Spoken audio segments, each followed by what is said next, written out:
एक गांव में शारदा और प्रसाद एक दंपति रहते थे। उनके 2 जुड़वे बच्चे थे, रमेश और शरद। रमेश तब तक नहीं छोड़ता था जब तक उसे जो चाहे वो न मिल जाए, और शरद तब तक नहीं सोता था जब तक जो चाहता है वो न मिल जाए।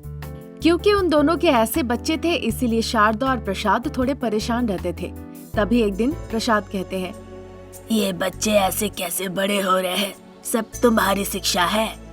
अजी, आप ऐसा कहेंगे तो मैं बर्दाश्त नहीं करूंगी। बचपन से आपने उन्हें सर पे चढ़ाया है, अब मुझे कह रहे हैं। ऐसी बात नहीं है, पर अभी वो दोनों गए कहाँ? जरूर कहीं दोनों क्रिकेट खेल रहे होंगे, जाके देखिए। जल्दी जाके ले आओ। कहो उन दोनों को मैं बुला रहा हूँ। ठीक है जी, उन्हें बुला कर ले आती हूँ।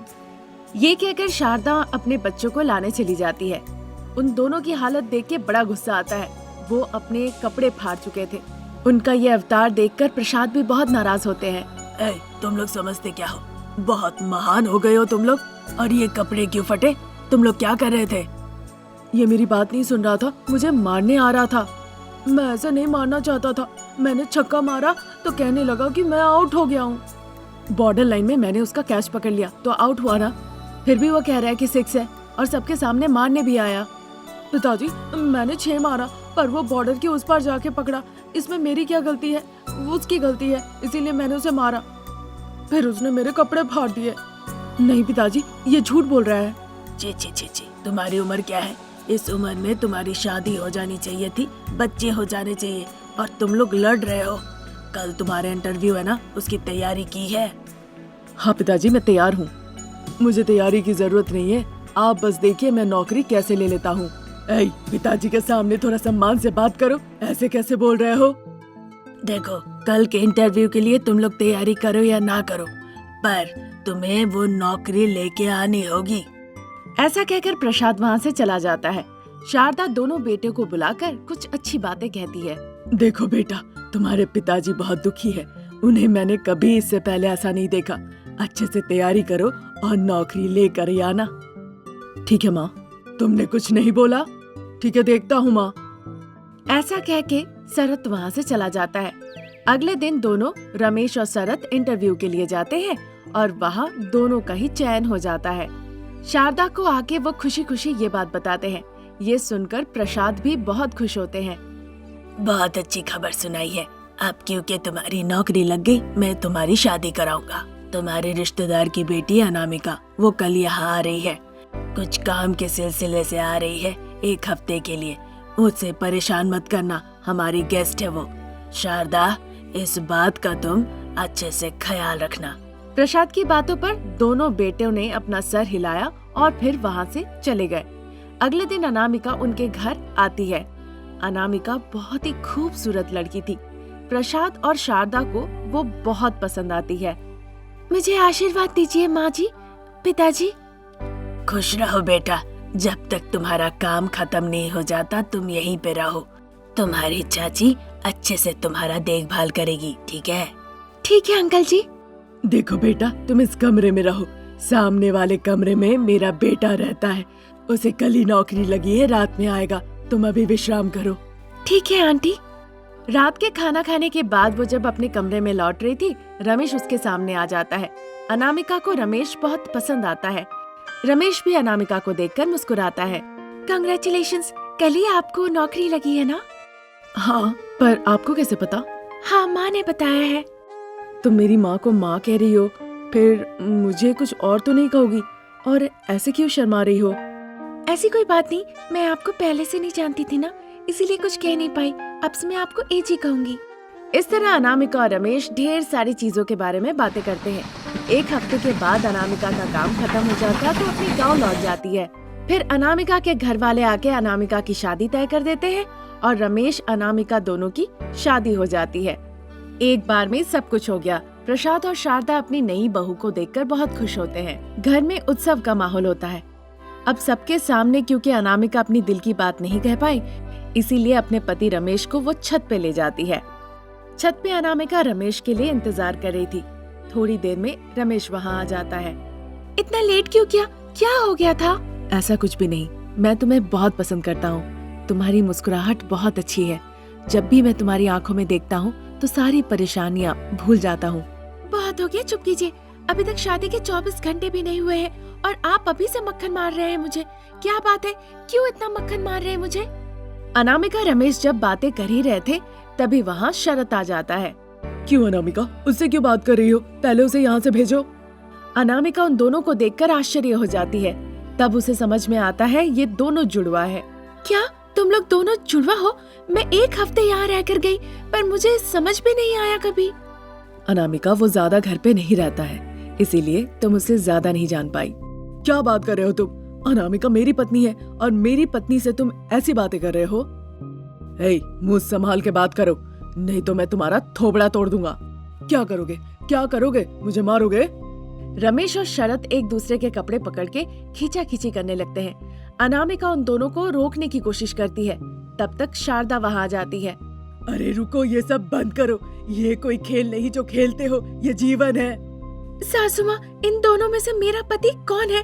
मुझे समझ नहीं आ रहा है, बहुत चिंता हो रही है। तुम्हें चिंता करने की जरूरत नहीं, बचपन से ये दोनों ऐसे ही है।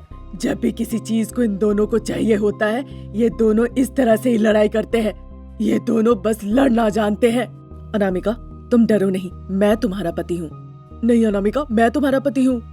इस पे भरोसा मत करो अनामिका, मुझ पे करो। अरे कुत्ता जैसा मत क्या करो, अपनी गलती चुपचाप मान लो। मैं अनामिका से प्यार करता हूँ। अनामिका मुझे अच्छी तरह से जानती है, विश्वास करो मुझे अनामिका। बहुत हो गया, तुम लोग इस तरह लड़ाई बंद करो। ये जीवन है, जीवन। तुम दोनों मेरे बच्चे हो। अरे अनामिका, ये तुम्हारा पति है रमेश। अरे शरत, अपनी हरकतों से बाज आओ।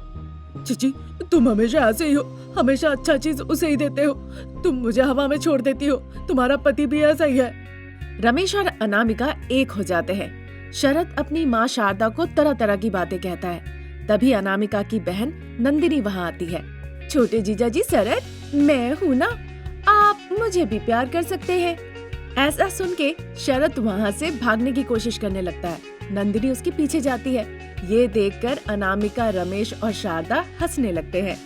ये स्टोरी अगर पसंद आई तो हमारे चैनल को सब्सक्राइब कीजिए। Thank you for watching. एक गांव में शारदा अनामिका सास बहू रहती थी। शारदा का बेटा रमेश छोटा मोटा काम करके अपने परिवार को चलाया करता था। अनामिका घर पर ही रह के घर का देखभाल करती थी, पर बिना काम के जब भी वो घर पे बैठ जाती थी तो सासू माँ नाराज हो जाती थी, क्योंकि वो एक गरीब परिवार थे। इसीलिए उस परिवार की आर्थिक परिस्थिति ठीक नहीं थी। तभी एक दिन शारदा कहती है, हर दिन मेरा बेटा मेहनत करके पैसे कमाता है और तुम घर पे बैठे बैठे खाती हो, चिंता भी नहीं। बेचारा मेरा बेटा कितनी मेहनत करता है। आप मुझे क्यों डांट रही हैं? मुझे कोई काम नहीं आता तो मैं क्या करूं? सिर्फ खाने आता है। सासू माँ, जो मुंह में आए ऐसे ही मत कहिए। आप भी तो घर पे दिन भर बैठी रहती है। अगर इतना ही दर्द है तो आप क्यों नहीं करते? आपका बेटा मेहनत करके पैसे ला रहा है तो आप भी कुछ करके कमाइए ना। क्या क्या कहा? तुम इतनी बातें मुझे कहोगी? तुम्हारी इतनी हिम्मत? आपसे कुछ कहने के लिए हिम्मत की क्या जरूरत है? आपके भी मुंह में जो आ रहा है वो मत कहते रहिए। शादी से पहले तुम और तुम्हारे पिताजी पानी पूरी बेचा करते थे। अभी भी तो तुम पानी पूरी बेच सकती हो। तब मैं पिताजी के लिए काम किया करती थी, अब मुझे काम करने की क्या जरूरत है? मेरे पति कमा रहे हैं ना। हाँ, बहुत कमाता है जब वो बहुत मेहनत करता है, पर ये नहीं देखा जाता मुझसे। अब बहुत तकलीफ होती है, पर तुम ये समझती ही नहीं। रोज इतनी कम मेहनत करने के बाद भी कितना कम पैसा घर ले आता है। वो अपना दर्द किसी को बताता नहीं। माँ होके मैं उसकी तकलीफ समझती हूँ। अब आप चुप रहेंगी? आपकी इन बातों से मुझे कोई फर्क नहीं पड़ने वाला। मैं ये सब नहीं करने वाली।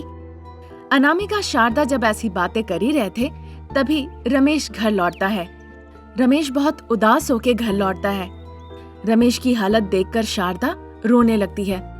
बेटा, क्या हो गया? क्या हो गया तुम्हें बेटा? माँ, मुझे बहुत चक्कर आ रहा था, मैं रोड पर गिर गया। फिर कुछ लोगों ने मिलके मुझे सोडा पिलाया, तब जाके मैं उठ के खड़ा हुआ। फिर मैं जाके घर आया। आप अस्पताल क्यों नहीं गए? नहीं अनामिका, दवाई के दुकान से जाके दवाई ले आया हूँ। अस्पताल जाऊंगा तो फिर 1000 रुपए लगेंगे, इसीलिए मैं दवाई लेकर आ गया। हाय भगवान, मेरे बेटे की क्या किस्मत। बेटा, मैं तुम्हारी ये परिस्थिति नहीं देख सकती। माँ, तुम दुखी होगी तो मैं घर नहीं आऊंगा, मैं बाहर में ही रहूंगा, बाद में मैं घर लौटूंगा। नहीं बेटा नहीं, घर में जाके विश्राम करो। ऐसा कह के शारदा वहाँ से चली जाती है। अगले दिन से शारदा पानी पूरी के दुकान में जाके काम करने लगती है। कैसे पानी पूरी बेचा जाता है वो सीख लेती है। रोज वो वहाँ काम करती है और जो पैसे कमाती है वो लाके अपने बेटे को देती है। माँ, इतनी परिश्रम करने की क्या जरूरत है, तुम घर पे चुपचाप बैठो। ये मेरी जिम्मेदारी है, मैंने तुम्हें 9 महीने पेट में रखा है। अगर तुम दुखी हो तो मैं कैसे चुप रह सकती हूँ, तकलीफ होती है मुझे। मुझे माफ करना माँ, इस उम्र में मैं तुम्हें तकलीफ दे रहा हूँ। अरे बेटा, तुम दुखी मत हो। रमेश और शारदा की ऐसी बातें सुन के अनामिका को बहुत जलन होती है। सासू माँ को छोटा दिखाने के लिए अनामिका एक नया पानी पूरी का व्यापार शुरू करती है। अजी, मैं भी पानी पूरी बेचना चाहती हूँ, कल से मैं अपना व्यापार शुरू कर दूंगी, ठीक है? अगर तुम पहले से ही ये काम करती तो मेरे बेटे की ये परिस्थिति ना होती। माँ, अनामिका को कुछ मत कहो। ठीक है बेटा, नहीं बोलूंगी। तब से अनामिका, शारदा और रमेश पानी पूरी बेचने लगते हैं। शारदा अपनी अच्छी अच्छी बातों से अपने दुकान में आने वाले ग्राहकों के साथ हंसी मजाक करती थी, इसीलिए शारदा के दुकान में लोग जाना ज्यादा पसंद करते थे। ये देखकर अनामिका को बहुत गुस्सा आता है। ऐसा तो ठीक नहीं हो रहा है, मुझे सासू माँ के दुकान के सामने ऐसा कुछ करना होगा ताकि लोग मेरे दुकान में आने लगे। मुझे लोगों को कैसे भी करके अपने दुकान की तरफ आकर्षित करना ही होगा। ऐसा सोचकर अनामिका अपनी सास के दुकान के सामने मिलावटी पानी पूरी बेचने लगती है, वो भी सस्ते दामों में। लोग सस्ते दाम देखकर अब अनामिका के दुकान में जाने लगते हैं और शारदा के दुकान जाना वो बंद कर देते हैं। अनामिका अपना बदला लेने के लिए सासू माँ को खड़ी खोटी बातें सुनाने लगती है। तभी एक दिन खाना परोसते परोसते अनामिका अपने दुकान के बारे में बड़ी बड़ी बातें करती है। पूरे इस इलाके के लोग मेरे ही पास स्वादिष्ट पानी पूरी खाने आते हैं। बेचारी सासू माँ, कोई भी आपके पास जाता ही नहीं। हाय रे, सिर्फ इतने के लिए उड़ने की जरूरत नहीं। आए हाय, मेरा व्यापार अच्छा चल रहा है, इस वजह से आपको बहुत चिंता हो रही है। शारदा अनामिका जब ऐसी बातें कर ही रहे थे, तभी पड़ोसी रविंद्र वहाँ आते हैं। वो बहुत गुस्से से वहाँ आते हैं। क्या बात है रविंद्र, बड़े गुस्से में हो? क्या कहूँ शारदा, तुम्हारी बहू का वीडियो वायरल हो गया है सोशल मीडिया में। वीडियो में देखा जा रहा है कि मिलावटी करके वो पानी पूरी बना रही है, खुद ही देख लो। रविंद्र का दिखाया हुआ वीडियो देखकर शारदा और रमेश अनामिका पे बहुत गुस्सा करते हैं। अनामिका डर जाती है कि उसकी सच्चाई सामने आ गई है, इसीलिए वो अपने पति के सामने सब सच कहना चाहती है। माफ कर दीजिए सासू माँ, अजी आप भी माफ कर दीजिए। मैंने जानबूझ के ऐसा नहीं किया, क्योंकि सासू माँ पे मुझे गुस्सा था, इसीलिए मैंने ये हरकत कर दी। तुमने क्या कर दिया? हम घर पे 1000 लड़ाई कर सकते हैं, पर लोगों के सामने इतना घटिया हरकत नहीं कर सकते। तुमने क्या कर दिया? मुझे बहुत डर लग रहा है माँ जी। बेटा, अब क्या होगा? देखो अनामिका, तुमने जो की है वो बहुत बड़ी गलती है, कभी ऐसा मत करना। पानी पूरी का व्यापार हमें बंद करना होगा। हम नए व्यापार शुरू करेंगे, तीनों मिलके घर से ही उस व्यापार को हम चलाएंगे। फिर जो भी परेशानी आएगी हमारे सामने, उसका सीधा सामना नहीं करना पड़ेगा। बहुत सही कहा है बेटा, ऐसा ही करेंगे। अब से मैं कभी भी पानी पूरी नहीं बेचूंगी, जो भी काम करूंगी अच्छे से करूंगी। इस तरह अनामिका कहती है। अनामिका को ताकि बुरा ना लगे, इसीलिए शारदा और रमेश दूसरा व्यापार करने का सोचते हैं। कुछ दिनों तक अनामिका और शारदा को कोई काम नहीं मिलता, बस वो दुकान में बैठे रहती है।